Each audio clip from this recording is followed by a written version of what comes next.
Hello, welcome to this week's journal entry.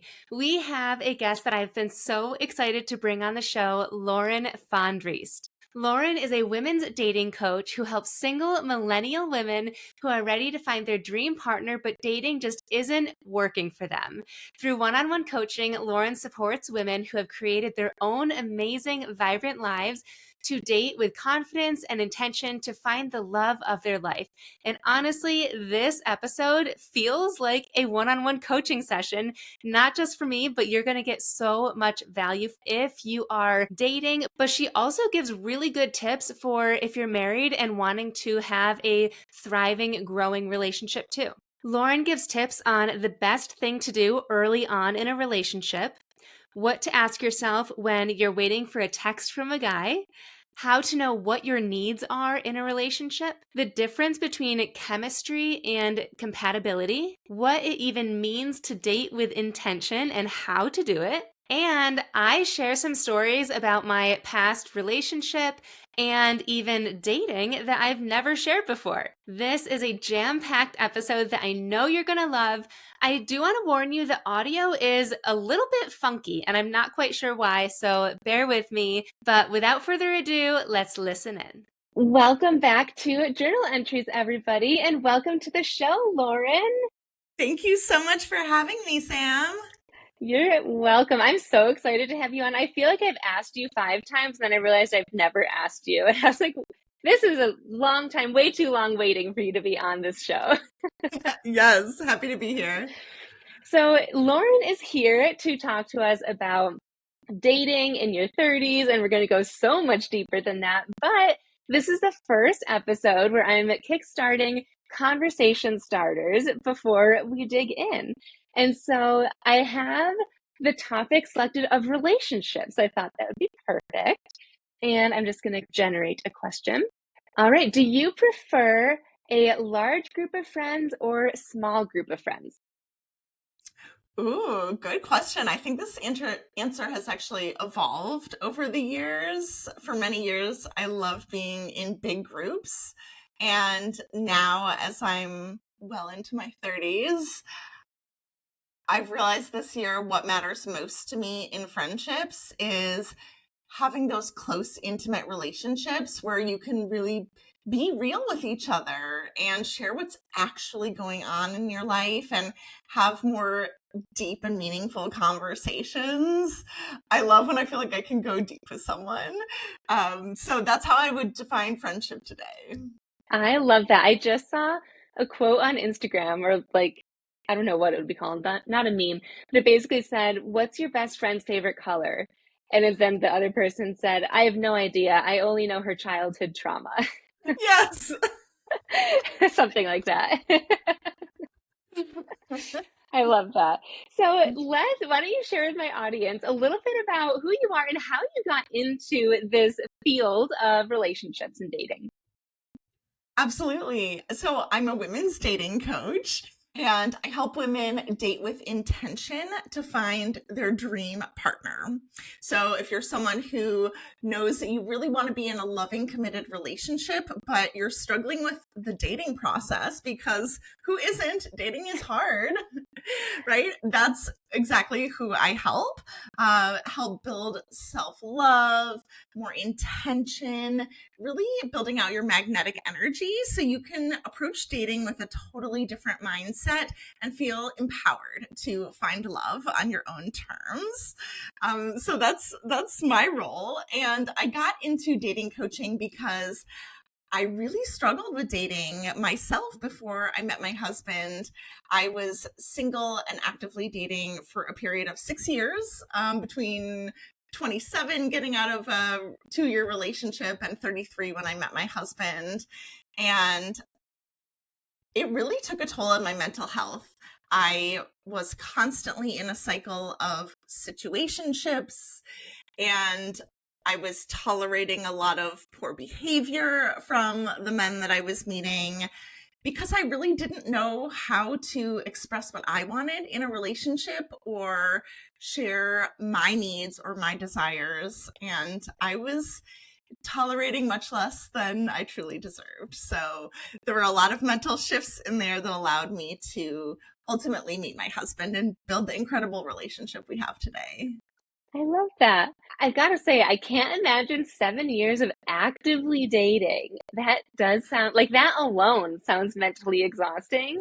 But then, like, being in the situationships and like the whole, like, the games almost, and like the emotional attachment in that, that's a lot, it seems like. Yes, and I certainly burned out and took breaks throughout that process, but I had such a deep desire to be in a loving, committed relationship that I wasn't ever ready to let go of that goal. And I felt Mm, oftentimes like taking a break meant that I was giving up. Now, in hindsight, I would argue differently, right? Sometimes a break is really productive to be able to reset and focus on yourself. But at the time, I was used to going after goals. I was so ambitious, working my way up in the corporate world, running marathons, buying a home. I was going after all of my goals. And I realized that finding love, you have to approach it very differently because it's mm. not like a regular goal where if you go through all the actions, you check everything off your list, then you run the marathon or you find a Yeah. new job. Well, I can definitely relate to you because I feel like a lot of my listeners are in one of two camps. One, they're probably in their 30s and kind of like you were like looking for love, and it is one of their goals, and they're like trying to excel at work, and they've got all those other goals, like running like literally everything that you just said. Or they're more like me and probably divorced or like going through the divorce process, but like craving a supportive partner, and like but we're like mentally exhausted already, and but still wanting to find that. So what is like, how do you treat it differently and break through like the mental exhaustion that it feels like it Yes, and I want to normalize that because dating can be really exhausting and frustrating for so many women. And I really hope that we can unite around that normal experience, but also find a way to feel more empowered and feel more joy in the dating process.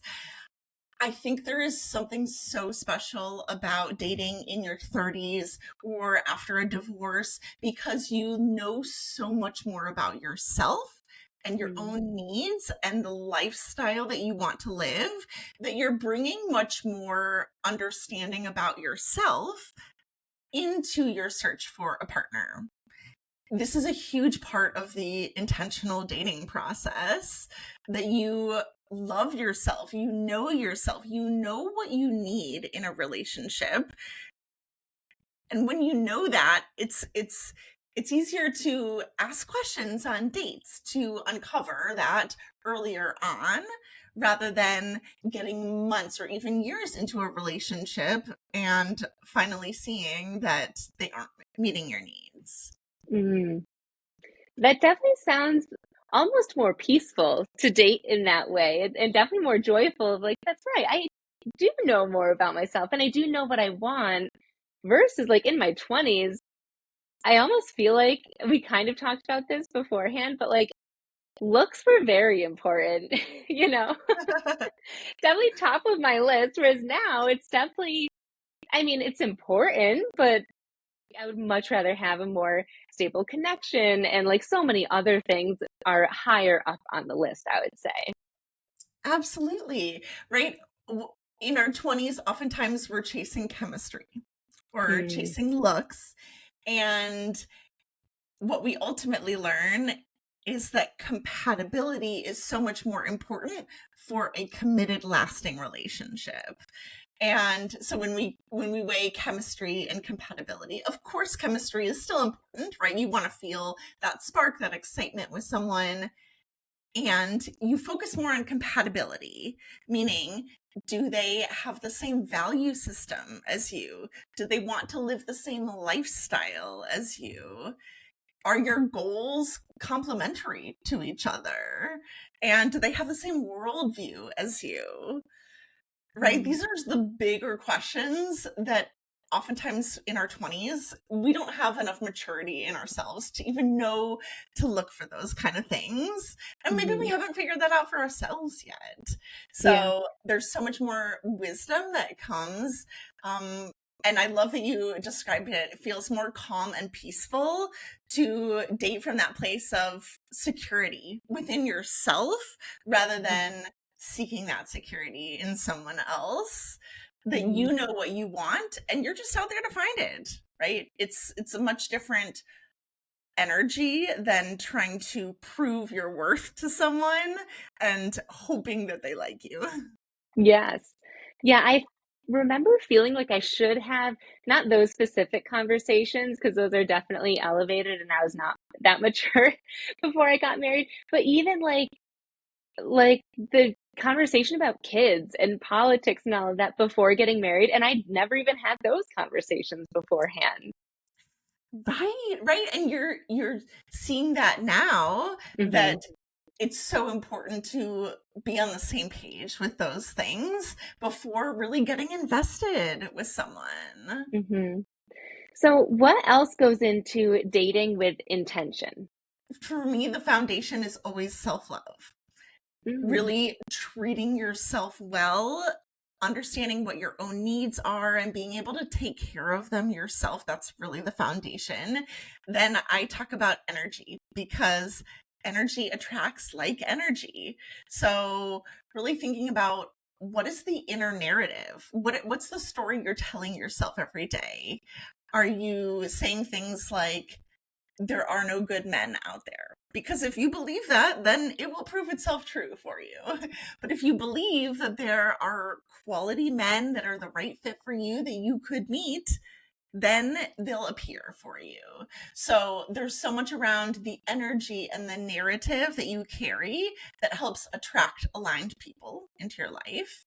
And then I help women figure out, okay, how do we clear out your past dating patterns? Most Mm. of us have a lot to learn from how we dated in the past. And especially if you're coming out of a divorce, right? I'm sure you learned so much through that process about what you wish you had in a relationship. And that can really be your guidepost going into looking for your next love, to make sure that they can meet your needs and satisfy what you truly want in a loving relationship. And then I Mm. help women figure out, how do you want to put yourselves out there in an authentic way? And I'm your accountability buddy to help get you out there.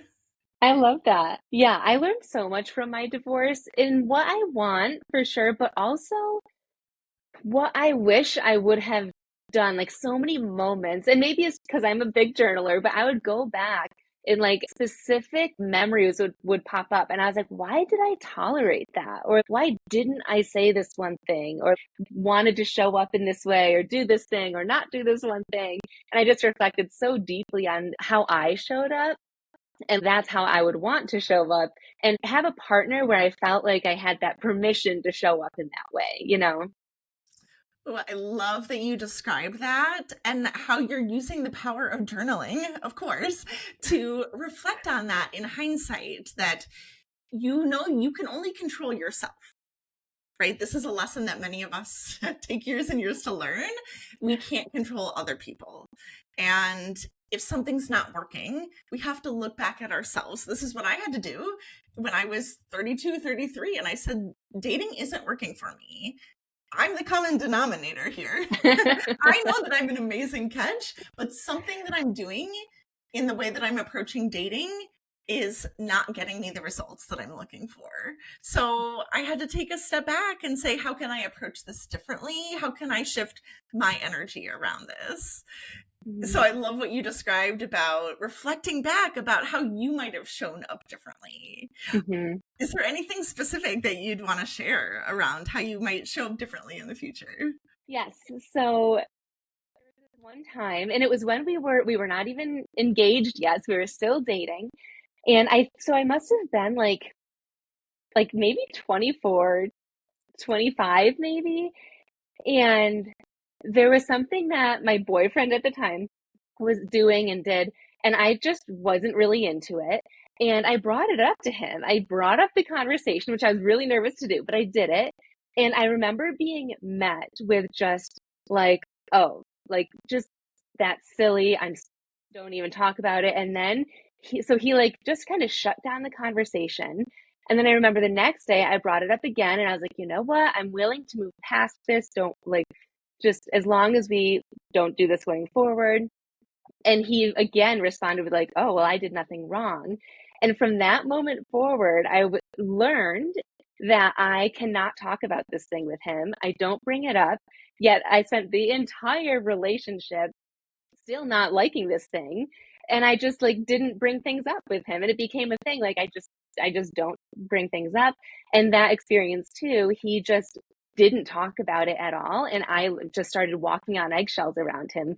And he just kind of shut me out. And that was our whole relationship. I knew back then that like I shouldn't have been with a partner like that. But for some reason, I was like, yeah, but we're not arguing. It's not like we're not fighting all the time, bickering all the time.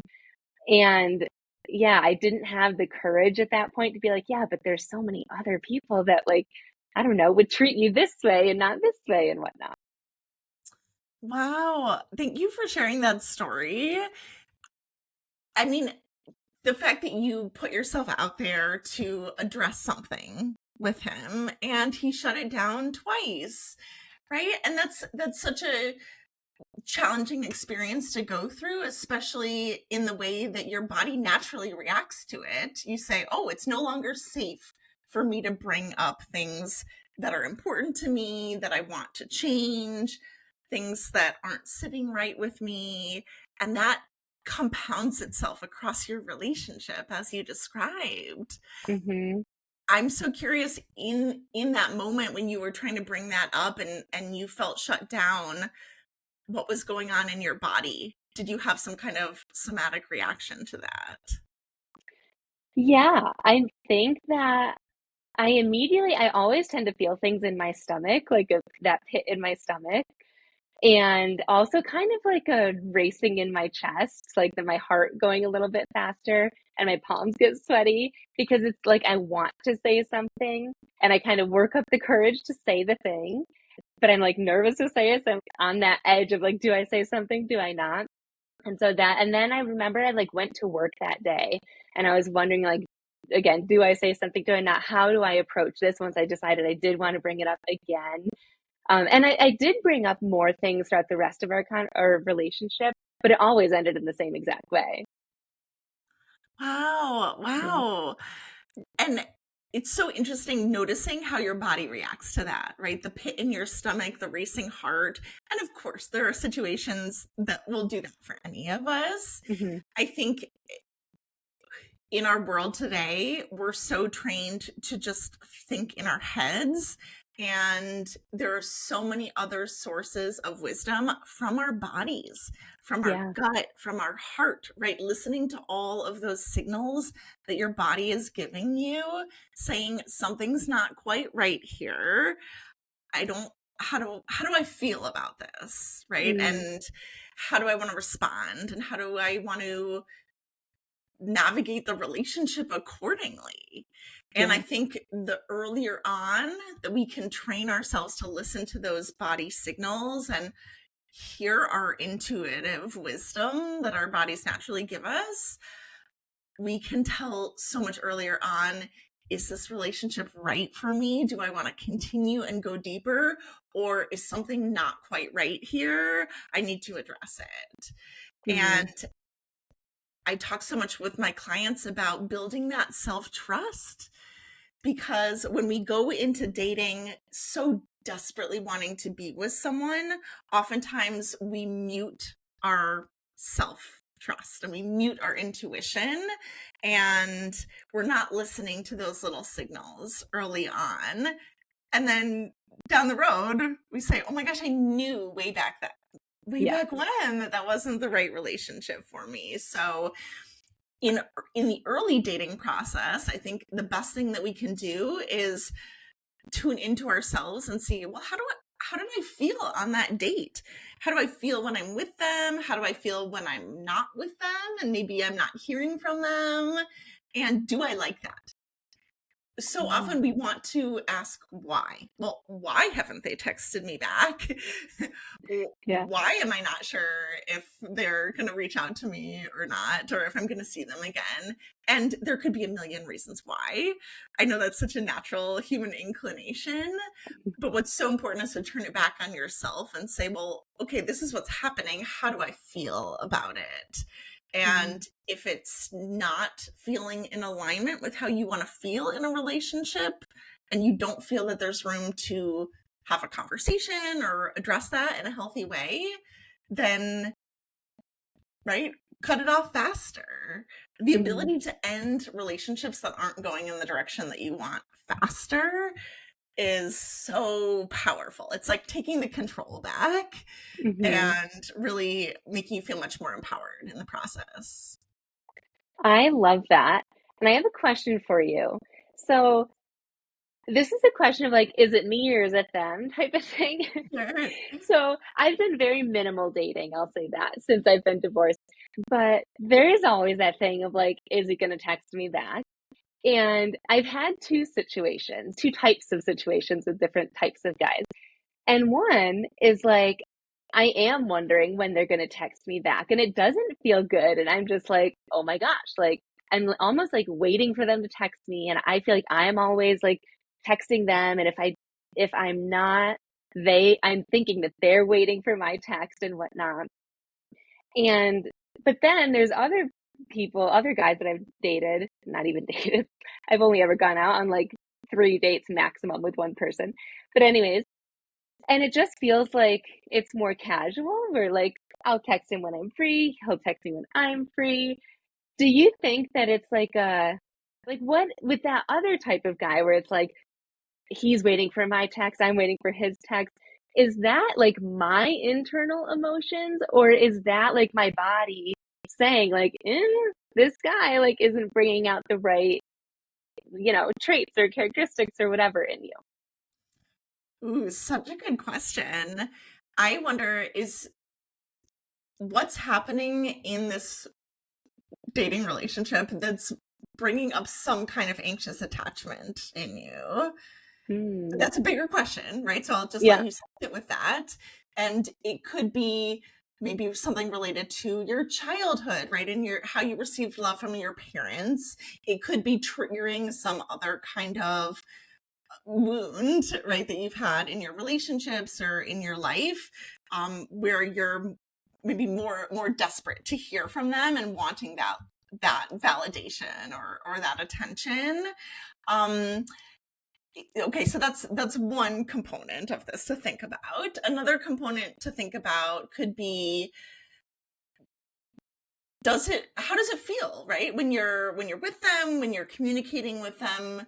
Does it feel like it's going in a direction that you want a relationship to go, or is there something that doesn't feel quite right that maybe it's worth a conversation with them? Hmm. Maybe it's hey, I'd love to communicate a little bit more often. Could we text every day, or could we talk on the phone a couple times a week, right? And getting clear on what would help make you feel more invested in the relationship and more certain that they're giving mutual energy. Hmm. Okay. And Hmm. then another component to look at this is, are you outsourcing your security here? So when I say Mm. security, think about that safety in your body, that certainty that I'm going to be okay no matter whether this works out or not. And sometimes for women to recreate that security in yourself could mean going and doing something just for yourself. Go take care of yourself, right? Go do a workout, go to a yoga class, fill out your journal, right? Do something that you're pouring energy and attention back into yourself to create that security in yourself, so you're not outsourcing that to someone that you're waiting for a text back from. Mm. Is that can help alleviate some of the anxious worry that comes up with it. Brings me back to another thing that you said about dating with intention. You said taking care of your own needs first, like doing it yourself. And I remember when my therapist said, like, what is it that you need? And I literally looked at her like, deer in headlights, like needs. Oh my gosh, I don't know what I need. So I'm Yeah. just curious for the women listening, if this is like the first time that they're like, oh, what do I need in a relationship? What are like some of those basic needs? What do you find that like the women that you work with are needing? Yes, yes. So the first thing is learning how to tune into yourself and really like getting still and thinking, okay, what would make me feel really good right now? Practice this just on your own in your alone time. And then thinking about it in a relationship, right? Oftentimes needs might be around how are you communicating with each other in terms of frequency, in terms of depth? Are you building emotional intimacy with each other? A need could look like how often you're seeing each other. And is it quality time together, or is it just, you know, getting FaceTime together?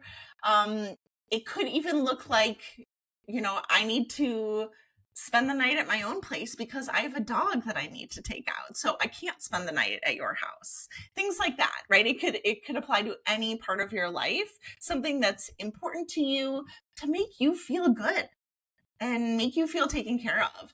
So I'll share an example in my own relationship. So when I have been struggling with anxiety, I had a tendency to go to my husband right away. And I'll admit, I was sometimes dumping all my anxiety on him. And that became an issue for us. It wasn't fair to put him in that role. And I realized sometimes I need to take care of that need myself first. So when I start to experience anxiety, I will pause and tune into myself and say, what do I need right now? What would help make me feel better? And sometimes it's taking a walk outside by myself. Sometimes it's getting sunshine or listening to a song or writing in my journal or meditating. It could look different every time, but only by tuning into myself am I going to know what I need in that moment. So this is a lifelong practice of tuning back into yourself and figuring out how can I meet my needs. And then I'm able to go back to my husband and say, hey, here's what I experienced. Maybe I want to talk it through with him and get someone to listen, right, to what I'm experiencing, but I don't need him to solve it for me. I don't need him to manage it for me. I feel like it sounds like you'd have so much more productive conversations that way than just like dumping all of that anxiousness on him. Absolutely. Absolutely. Yeah. And of course, he's my partner. I Yeah. still look to him for emotional support, but not 100% of it, right? Hmm. I had to find that in myself. So I wasn't putting too much of that as a burden on him because it was creating an issue for us. And every relationship is going to have, your own balance of things like that. So Hmm. it definitely is a practice of coming back to yourself and taking care of yourself because you can't put all of that on one person. Mm. So I want to ask you about journaling, but I think we'll end with that. And I want to honor the listeners that I have that aren't married. Do you Yeah. have any advice on how you're able to? I just feel like you have such an open like communication and like thriving marriage. Is there anything that you guys do, any rituals that you have that like keep you on the same page and keep you like growth focused and all of that? Yes, such a good question. And this intentional practice continues into marriage, right? It is an everyday practice. We choose to be in relationship with each other every single day. Mm. We don't go on default mode. We don't want to take each other for granted. Now we're about 2.5 years into our marriage, so hopefully that we'll keep going with that. But what's been really important for us is constantly working on our communication and having a growth mindset with each other. We have relationship check-ins where it's a safe space to bring up anything that we want about how our relationship is feeling, or what we need to work on together. So I think creating some safe spaces to have those relationship conversations with each other is really important. Mm. Yeah, I saw you post something on Instagram about that, about like what you talked about maybe, and I was like, that's what I want in a future partner is like those conversations, because never in a Yeah. million years would I have done that with my past partner. Yeah, yeah. Right. And again, that's the beauty of dating later, right? Either post Mm, divorce or into your 30s or beyond, is that maybe you've had more experience having those deeper conversations, more meaningful conversations about how do you solve a problem together in a productive and healthy way, right? There's that healthy conflict element to it. hmm. Um, and also, I was resonating earlier with what you were saying around how, oh, maybe we didn't fight, right, in your marriage, but there were conversations that weren't happening, or that weren't happening in Yeah. a healthy, productive, open way. And I experienced something similar in my relationship in my 20s, where we never fought, but it was very surface level. We never Mhm. talked about anything really deep or meaningful or future oriented. And to me, that felt like such a loss. I was like, something's missing here. I know that I am meant for a bigger love, like a deeper love. I want a true partner, a true companion, someone that I can have emotional intimacy with. And now, when I was 27, I could not articulate all that. I've learned a lot since then. But I knew in my soul that I wanted a bigger, more expansive love. And so I Mm. broke off that relationship because it wasn't going in that direction. And I put myself out into the unknown, meaning dating, single, right? Not knowing when I would find my partner. And that was really, really scary for me. It really took a toll on my mental health. But I learned so much about how to date in a healthier way, that my mission now is to help teach and coach other women to date in a healthier way, so they can hopefully avoid some of that heartbreak and misunderstandings and unmet needs or unmet expectations, and really approach it differently from the beginning to find a partner who feels really aligned, that you can have that deep, intimate, incredibly loving and committed partnership with. That just sounds so fulfilling. So Yes. I know that you journaled all of the things that you wanted in your dream partner, or what did you call it? Is Yes. So I've been a journaler my whole life. So I found my journal from maybe 2019, before I met my partner. And so I created a list, of course, but this was not, oh, he's tall, he has brown hair kind of a list.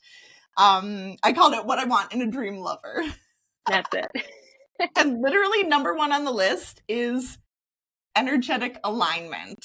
Someone who is positive, high energy that I fuel off of. The number two was self awareness, who Mm. has values and they value personal development. Number three was communicates openly and listens respectfully.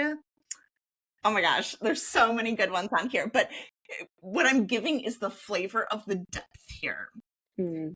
that we need to change our lists from he's tall and has, brown hair, has a good job, to how does he make you feel in a relationship? And is that soul filling, life giving, energy lifting love that we are truly, truly meant to experience in this lifetime? Mm. So I have to tell you something because I made Okay. a list and it Yes. did include things like you were saying, like um it had like someone I feel confident talking to, bringing up tough topics and working through them together. He does the same for me, mutual respect, no judgment. That's funny. That's literally what we were talking about, like bringing up tough Right. topics. Right. Oh So my gosh. I had those things. And then I had this huge realization earlier this year. Well, it's January when we're recording this. So last year. And it was that dating has felt like so heavy for me. And picturing myself with someone has felt like a burden.